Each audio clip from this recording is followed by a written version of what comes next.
and hit that bell notification to know.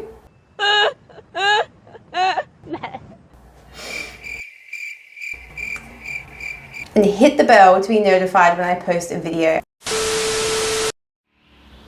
Yo guys, what's up? This video is all about Upwork, and I'm going to be teaching you and going through exactly what I've learned through using Upwork and all the mistakes to avoid that thousands and thousands of other entrepreneurs and business owners make. You know, you might be asking, where can I find the best virtual assistants on Upwork, or should I consider going through a virtual assistant recruitment agency? So I'm going to be covering all of those so that you guys can know exactly what's best for your tailored situation. So stick around, you're going to want to watch this one. Now, if you guys are looking to scale and start crushing it with virtual co-workers, and be sure to subscribe to my channel, hit that bell to be notified whenever I post a video. I scaled my company to 50 virtual assistants within the first 18 months. I've used so many different platforms and softwares, and I'm going to go through, and this video is going to be all about the pros and cons of Upwork, so stick around. Now, it kind of seems like hiring virtual co-workers, you know, not only is it a trend, but it's kind of becoming a necessity for progressive business owners and entrepreneurs. There's literally thousands and thousands of people. You know, you're looking at the big companies like Google and Amazon, and they're all on the outsourcing bandwagon, and that's how they've got exponential growth. So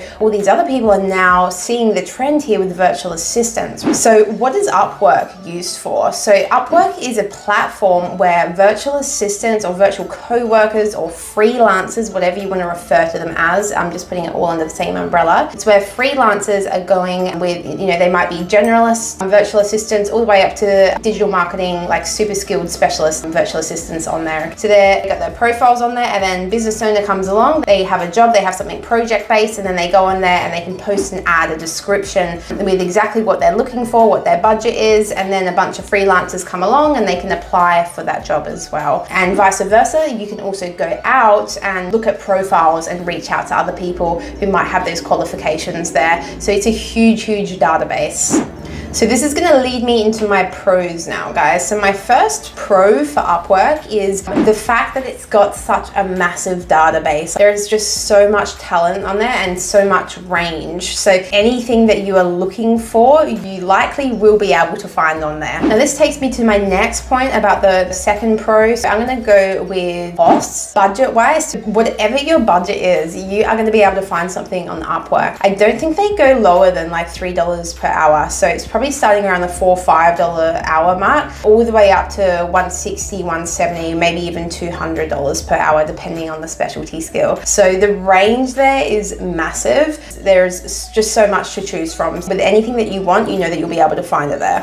The other cool thing about Upwork is they have their own internal productivity management. So they can actually be looking at the freelancer's work, and the freelancer can use that as well to stay on track and stay organized. That's definitely an up there. Let me know below, guys, what you're looking to outsource first. If you're not so sure, or maybe you just want a bit of guidance, I will leave a link to my incredible delegation cheat sheet down below, which has helped hundreds of other entrepreneurs. Now, the next part of this video is going through the cons. The first pro I said was the range and the database that they have there. Now, this can also be the biggest con because there's so much to comb through. With the number of people vying for work, you know, looking to get the next project, the competition is high. When you put a job posting out, the chances are there's going to be like tens, if not hundreds of people reaching out and applying for that job, and you having to go through, filter all through it. That could be really time consuming, and some people could get caught up on this for days, and before you know it, it's been like weeks and the project hasn't gotten done. So that can be a big distraction. If you're someone that is just good at making quick decisions and you know what you want and you're quite quick, then you might find that you'll be okay there, but that can be a con as well. Now, the second con of Upwork, so basically anyone can sign up to Upwork. You know, it can be any Tom, Dick and Harry. You don't know what you're getting, you don't know what's behind the screen. Yes, you can see a list of their qualifications and who they are and projects they've worked on and reviews and stuff like that as well. But when you are going through and you're screening, you're likely going to come across unreliable people, and you hear about this time and time again. A lot of people that come to me, to my recruitment company, they've gone through Upwork, they've looked for a cheap rate, or they've tried to hire someone ongoing, but there's no strings attached there. So it's really, really easy for them to just fall off the face of the earth, go missing in action, and then suddenly projects aren't getting done. So there is that higher probability of unreliability in some of the workers on there, but you can also find like amazing workers on there. And that's the thing, you know, it's the time consuming process of going through and finding the right person. So it is a very, like, it's a hands-off system. You're not going to have the extra support there if stuff goes wrong, right? I just mentioned before about the projects and perhaps people going missing in action. You're not going to be paying for that, right? If they don't do the project, you don't pay for it. But think about all the time that's being wasted. Like, what's the value cost in that? How many hours have you spent getting somebody prepared for a project, and then suddenly they're not up for the project, or for whatever reason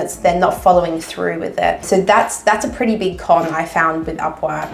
Okay, my third con for Upwork is it's pretty impersonal, right? And this will come down to like what's going to be tailor-made for you and your business and what you're looking for. If you're just looking for like a once-off project gig, then by all means, Upwork's, that's a pretty good place to go to get that done. But if you are looking to really create your dream team and you want that loyalty and you want somebody to build rapport with, then Upwork's kind of impersonal in that way. It's all quite manufactured and robotic in a way. So for me and my clients, and we've helped hundreds of people scale their businesses and their teams now. So the number one thing that I found through helping hundreds of entrepreneurs to scale their business and scale with their teams as well is relationship building. So if you don't have a relationship with your team, you got to question, like, what's their loyalty to you? Not much, right? Are they going to stay productive? If they go out and they find another opportunity which pays a little bit better, or maybe they give them a few more hours, they're going to drop you like a hat. That's what's happening on Upwork. If you are looking to really build a solid team and you have someone and you're ready to hire for ongoing hours, then you're going to be better going off through a virtual assistant agency. I will leave a link below for that, the Speed Up Code. That's my company and it's amazing. Go check it out, our website. But you can also recruit yourself. So if you want to be that recruiter, you can go to onlinejobs.ph. So that's a good place to start thinking about, is this project-based or is this an ongoing role, and what kind of team are you looking to really create? So yay or nay, guys, it's really going to come down to you and what resources you have. How much time do you have? Do you have a budget allocation? Because if you've got all the time in the world and you're on a bootstrap budget, then yeah, you're going to likely be the recruiter yourself and be going through Upwork and doing those project-based things as well. If you're someone who's maybe a little bit more established, or you've got a budget to work with and you're time savvy, then go through a virtual assistant company, because they do all the heavy lifting of HR, the legal, the payroll, the admin. Essentially, you just tell them what you need and they give you the top lineup, the top talented lineup in front of you, schedule you the interviews, you choose who you want to work with, you get ready to delegate. Going through a VA company is a lot more hands-off for business owners and entrepreneurs. But like I said, if you are on a budget and you know, maybe you're in a startup and you don't have a position yet for full-time or ongoing hours, then going through Upwork is going to be suitable. Think about that, think about your resources, and you should get your answer pretty easy. Okay, so now you guys know my top pros and cons for using Upwork, and I would encourage you as well, if you are looking to scale with virtual assistants and build your team, you're more than welcome to join my free community if that feels good for you. I'll leave a link below to that. This is where we share all our insider secrets and our hacks, back-end stuff. So yeah, go ahead and join the community if that feels aligned for you.